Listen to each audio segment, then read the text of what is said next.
Et l'équipe Rahu nous retrouve aujourd'hui pour cette nouvelle vidéo. Et je vous annonce d'ores et déjà, j'ai 34 ans.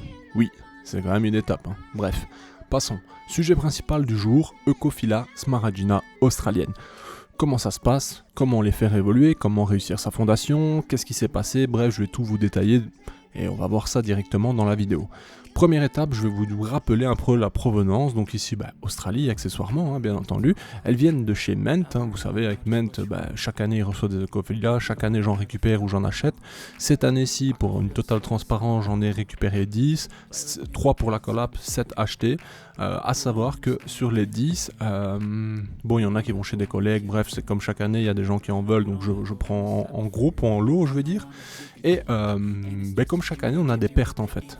Pour vous dire un peu, cette année-ci, on a 4 pertes sur les 10, 3 qui se sont passées après l'arrivée, donc vraiment quelques jours après arrivage, malheureusement elle nous quitte, c'est compliqué, ça arrive souvent malheureusement, et une après fondation, ce qui n'est pas anodin, ce qui m'est déjà arrivé, donc voilà, je dirais qu'en termes de survie, Eucophila smaragina, c'est relativement solide, ça tient, etc., c'est pas trop un souci, mais c'est un peu comme Myrmecocystus, je dirais qu'il y a un grand facteur de perte lors de la fondation et avant ça même, après essaimage. Je pense que chez Eucophila, c'est un peu la même chose de ce que moi je peux constater à mon échelle, donc voilà, ce n'est pas énorme non plus, il faudrait que je me renseigne d'ailleurs à des fournisseurs, des boutiques, qui eux en reçoivent certainement des centaines, qu'est-ce qu'ils constatent par eux-mêmes, est-ce qu'ils voient un peu aussi ces proportions, je vais dire, en termes de pertes, etc. Bref, qu'est-ce que je fais moi pour réussir mes fondations? En général, c'est très simple, je pose mon tube sur le tapis directement à 26 degrés, celui-ci est branché sur un thermostat qui me permet de m'assurer que cette température ne varie pas, donc on est entre 25,5 et 26, faut laisser un minimum de battement, sinon c'est constamment chauffe et ça s'arrête et ça chauffe, bref vous comprenez l'idée.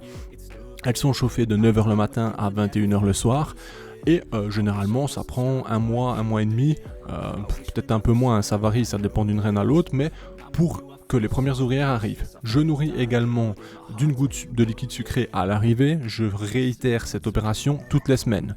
Elles s'en régalent constamment, donc je pense que ça doit donner un coup de pouce pour que la fondation réussisse. Je le fais quasiment avec toutes mes espèces de fourmis, qu'importe l'espèce, semi-claustrale ou pas, je le fais avec toutes mes reines. Et généralement, j'ai pas de soucis. J'ai jamais eu de problème de stress non plus accentué, si vous êtes délicat, etc., généralement ça se passe bien. Il est possible que certaines reines soient plus sensibles. Bref, ensuite, quand cette étape est passée, je passe à 28 en chauffe, je passe par des 7-7, donc vous voyez je mets 2 tubes à disposition, 2 tubes humides parce que les Eucophila apprécient la zone d'humidité, que ce soit l'asiatique, celle d'Afrique ou celle d'Australie, pardon.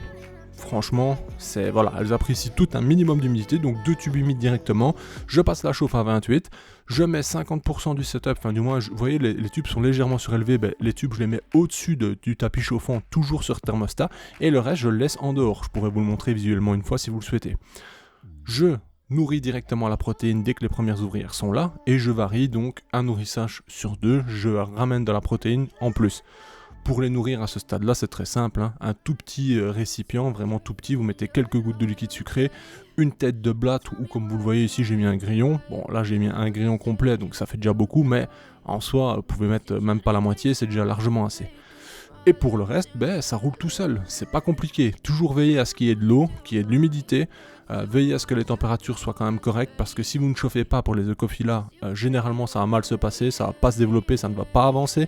Il faut savoir également qu'on a déjà testé certaines choses, un spot chauffant à 40 degrés sur le setup, elles viennent y mettre de couvain, imaginez un peu.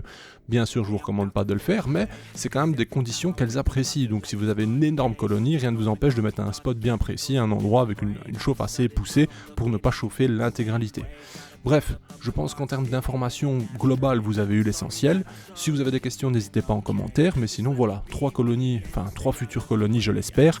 Bien sûr, je ne vais pas les garder, à tout moment on fera un échange, je vous les vendrai, qu'importe. Voilà, on trouvera preneur, mais en attendant, franchement, ça fait 3 belles réussites. Donc pour résumer, 10 acquisitions, 4 décès et 6 qui roulent aujourd'hui, donc c'est déjà pas mal franchement. Et c'est la fin de la vidéo. Sur ce, à la prochaine, bye. Hey, si toi aussi tu as apprécié la vidéo, n'oublie pas de t'abonner, de laisser un like, voire un commentaire, ou même de nous suivre sur les réseaux. Merci et à bientôt l'équipe.